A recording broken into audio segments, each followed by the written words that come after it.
I get more calls than you would anticipate, and this one, sounded like I had won something, congratulations and so forth. The total money of the hour is about, it is about 72 million. 72 million, you're the first place winner. And the reason why I'm expecting you to give me this amount, because I do some of your background check, and I feel so that you was a judge, you was a lawyer, you was in the U.S. Navy, Homeland Security, and it was team and all of those stuff. I do your background check.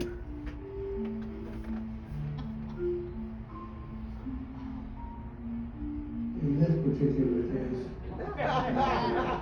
I think my wife heard me having a conversation, and she was protesting, in a sweet way, my playing around with somebody like that, but came along.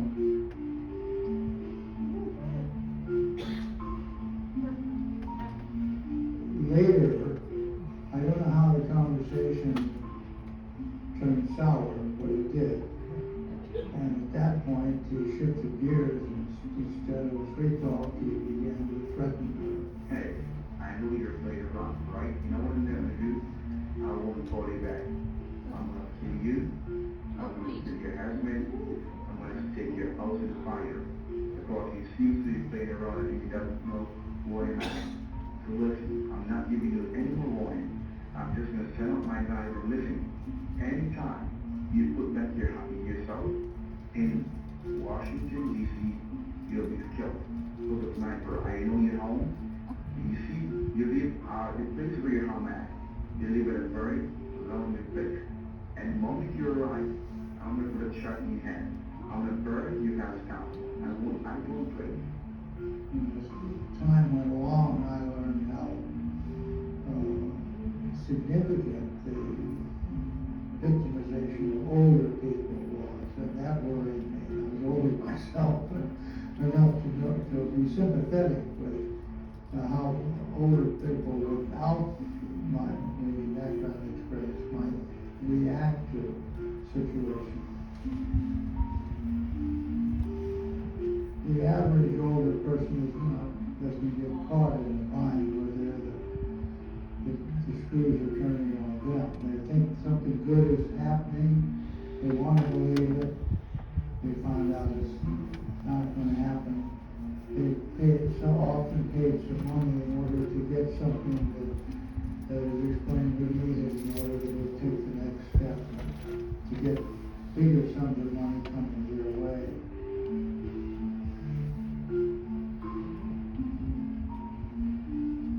Older people like to think they're still valuable for one reason or another, regardless of what they've done with a game, whatever it was, they were able to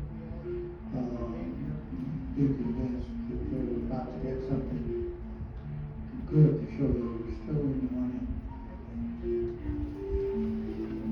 That's good. You can pull back up the PowerPoint if you will. So if the retired director of the FBI and CIA can fall or try to fall victim to one of these crimes, then you all can, right? You are susceptible to it. But it just, you kind of see how that played out with Mr. Thomas, the subject in this case, where, he found information about him. He found out that he was a basketball player. He found out that he was a judge, that he worked for Department of Homeland Security. I had no idea he was a director, but you saw that happening, right? Like, he found all that information just by Googling someone's name out there, right? But what also he did was, he said that he won $72 million. Unless you play the lottery, you can't win the lottery, okay? And Director Webster does not play the lottery, so he knew he could not have won. So when we interviewed him this past week, we said, like, how did you know it was a scammer? Well, he said, like, I don't play the lottery, so I can't win if I don't play. So same thing with you. If you don't win, or if you don't play, you cannot win. You will not win anything unless you play. So that's a red flag to him. But the call actually came to his wife, and then he got on the phone later to just kind of jostle the guy around, and that's when you can see it went to threatening, right? So the tactics changed. The tactics were, you won $72 million, you gotta send this money right now, to now, like, I'm gonna kill you if you don't send the money, right? So tactics can change depending on whatever the criminal wants out of you. But you saw, he got $300,000 from somebody, So somebody sent that guy money, whether it's because he won the lottery or because he threatened him, somebody sent money. So I'm here to tell you, if you're ever a threat to be one of these crimes, that's a federal crime. You can report it to me, and I'll gladly go knock on someone's door. I got fancy friends to tell me I'm for real. But I'm serious though, if that ever happens to you where you're being threatened, someone said, I'm going to kill you if you don't send me money, it's a federal crime and it should be reported. But it also should be reported regardless. So if you ever do get a call that you won the lotto and stuff, report that. Report that to Volusia County Sheriff's Office. Report that to the Daytona Beach Police Department. It's the only way that, number one, we stop these scams from happening, but number two, it's the only way we can inform people. Those numbers that you saw, those losses in billions of dollars, are only what people report to us. So the statistics are only as good as what people actually say they are. But what is the FBI doing about it? Well, I mentioned it before, we're going to target criminal activities all across the nation and try to stop these from happening. But number two is we're going to partner with federal and local law enforcement agencies. So we're going to partner with Daytona Beach Police Department. We're going to make sure that you guys are staying aware of everything that's going on out there, the common schemes. All I did was quickly go to FBI.gov, I looked up cybercrimes, and I looked up the most prevalent scams. There's 2 clicks, I think, 3 clicks that we did to get to it, and I found all this information about it. It's all out there for your viewing pleasure, if you will. But then also we're gonna do outreach. I'm gonna go out there, I'm gonna talk to the public, I'm gonna inform more and more people about these types of events, and I hope that it helps somebody out there one day. So next slide. Well, what can you do about it? We talked about being careful about what you're looking at online, looking at the URLs, really look at the spelling, make sure it's really homedepot.com that you're going to. Make sure it's really your bank account or your bank that you're going to, right?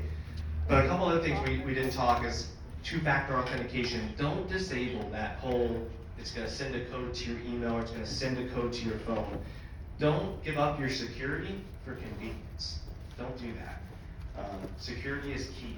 Yes, it takes you a few extra steps. Yes, it's gonna take you you have to load up another app to make sure that you can get into this one, but I'm telling you, it's worth it. It helps you save your money and your life savings. But also we talk about just perform extra scrutiny on emails that we get, never act on a time-sensitive matter, even no matter how dire the situation sounds, just verify. Trust but verify. Trust that Jimmy's in jail, but let's go ahead and verify with Jimmy's mom or dad that he might be in Mexico. He might not be, right? Those are things. And then also, I always tell people this, the last bullet on here is to search yourself. Go home today and Google yourself. What comes up? What can people find out about you just by Googling your name, right? See what's out there. See if they know what church you go to. See if where you're going to lunch today is on there. See if your address is on there. See if your phone number is listed. That's the things you want to make sure. See if you have a social media profile, a Facebook or a Twitter account, or whatever it is that people use these days. Can people find you? Have you locked it down? Are you giving your location away? Are you telling people where you're at? Are you telling people right now that you're at church and that your home is left alone? Just things to think about, right? Just being smart online. And next slide. I think this is probably my report slide. Yeah, so I can't stress it enough. If you ever fall victim to these crimes, if someone ever calls you with that $72 million winnings, go ahead and take a quick link and just log into ic3.gov, the Internet Crimes Complaint Center, and just log the complaint. Because while you might not have sent money, the FBI might be able to link that person with another person, who links another person, who links another person, who now we actually have a criminal activity, a racketeering one. We can actually go out and get that guy, or girl, or person on the other end. We can get him now. We can't get him if one person sends $100. But if 100 people across America send $100 to that guy, now we can probably go get him. We can probably find out where he or she is, and we can put him behind bars, right? So report. But don't count out your local law enforcement agencies. Everything can be reported to them at any given time, and they can always report it up to us if they feel like there's a threat to life or that we need to act right away. They can always do that. So, and the next slide is just my contact information. I monitor that phone and email address 24/7. So if you have questions, concerns, if you think you fell a victim to a crime and you want the FBI to maybe look at it, I'm happy to take those. I can tell you right now, I'm out giving presentations all the time, so email is probably the best way to get a hold of me. But Ms. Bonner will tell you, I usually respond pretty quick. I try to at least. I try within 48 hours to respond to any emails that I get to make sure that I'm getting you guys the best service that I can. So, Without that, I think we got a couple minutes for questions. I'm happy to take questions if anyone has any. Yes, sir. I think a very important thing I got from what you said, don't play with these people. Yeah. And I like to play with them because it's sort of fun. It is. Director Webster played with them. The minute I saw that, I'll kill you, then I am not going to play with them anymore. That's right. That's right. Yeah. Yes, ma'am. I had a situation where I went into my Wells Fargo account, I put in my, user ID and password, and then a screen came up before I went in to see my money, my Yeah. accounts. Yep. And it asked for all the information that Wells Fargo should know. Yep. And I didn't fill it out, I just put in a bunch of nonsense to try to get through it. Yep. And it never let me through to my Nope. accounts, and then I went to Europe a few days later, and all my accounts were shut down, I couldn't get access to them. Isn't it crazy? Like I just taught that scenario that happened to you. Right there, someone in the audience, I just told the scenario where you're gonna get a phony page. A phony page is gonna pop up because somebody else is on the other end trying to steal all your money and get your account information right away. While you're filling out information that your bank should know, or something that, a new security feature, please answer what your name of your dog is, and you're putting all that information in. Well, guess what? The criminal's seeing what you're putting in. So when you put in like, oh, my dog Hope's name, what's her favorite food, chicken, and you start putting all that in, right? Now they can start to guess your passwords of other accounts. That's why they do that. You know, that's why they ask you that. So that's exactly right. So why did all my accounts get shut down? Well, I can only guess. Figure out that something was getting Yeah, bad? yeah, right, that's right. I can only guess that Wells Fargo is like, oh, look, like, this is unusual activity on this account, we don't see this. You know, we don't see you transferring all this money in and out all the time, and they probably shut it out. I can only guess, and that's strictly a guess. Yes, ma'am. I just was questioning, are you familiar with LifeLock? I am, yep. Is that, we have it, is Yeah. that a worthy thing to have?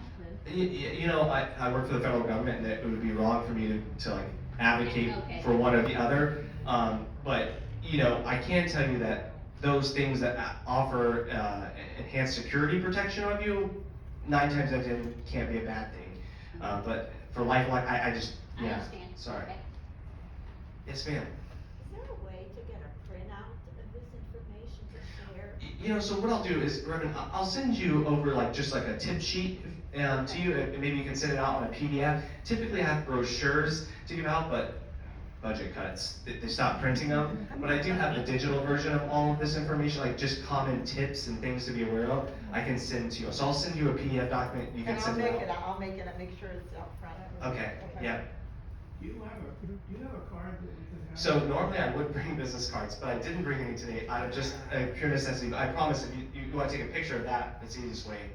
I apologize. I'm the curator of the Veterans Museum down here, and we got. I think I saw some pictures up there, yeah. And we'd like to have you come and talk. I'd love to, that's what I do. I'd love to come and talk anytime. Thank you. I don't have a name or anything, you know? So, Miss, Reverend Walker, could you hit her my contact information or hit my contact? I apologize, I swear, I normally bring business cards, this time I just did. Yes, sir.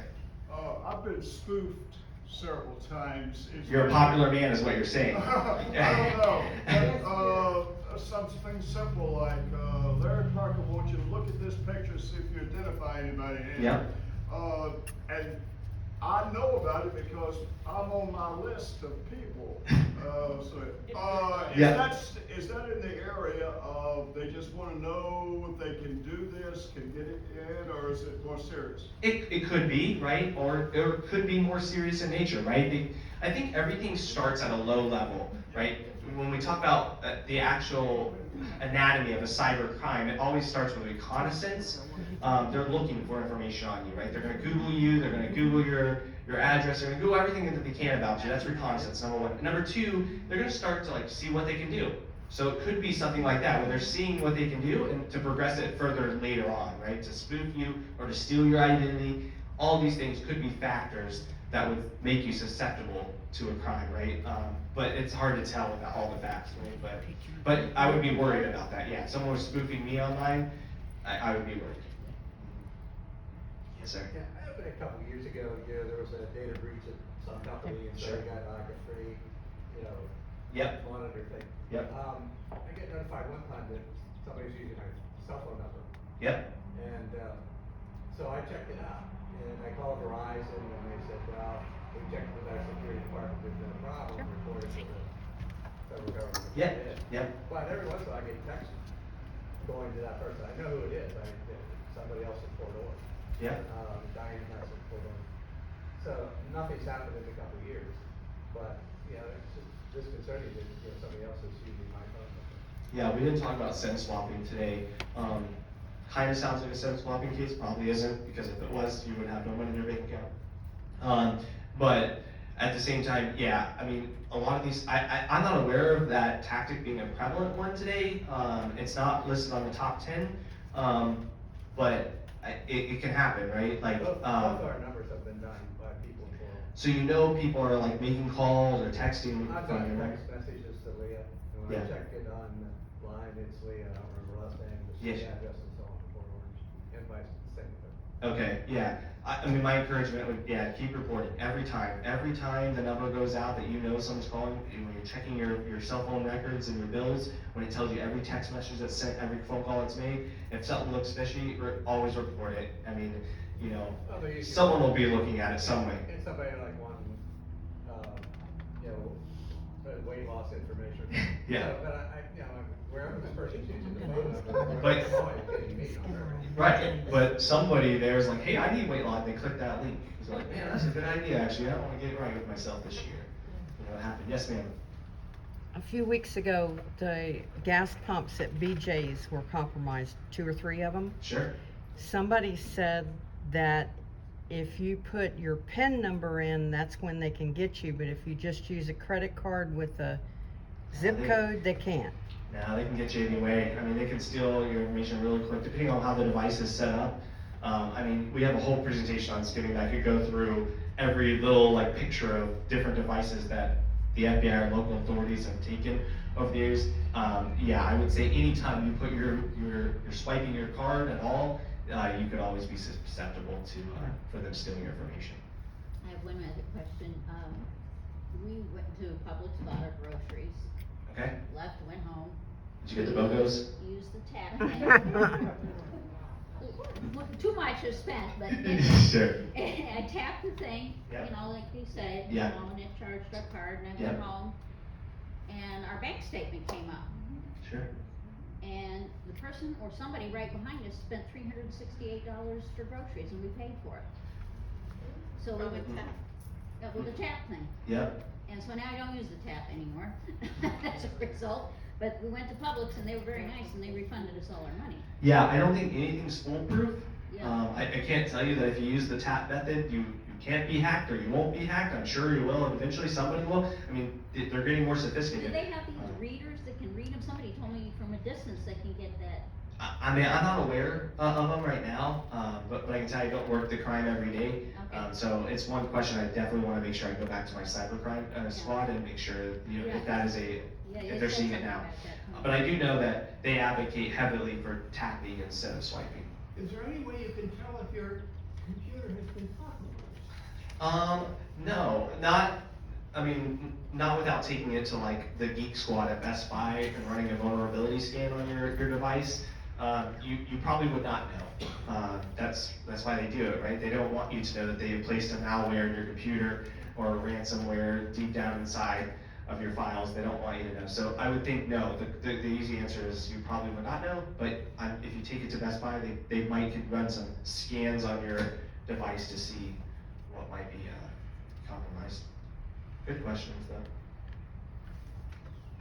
Is that it?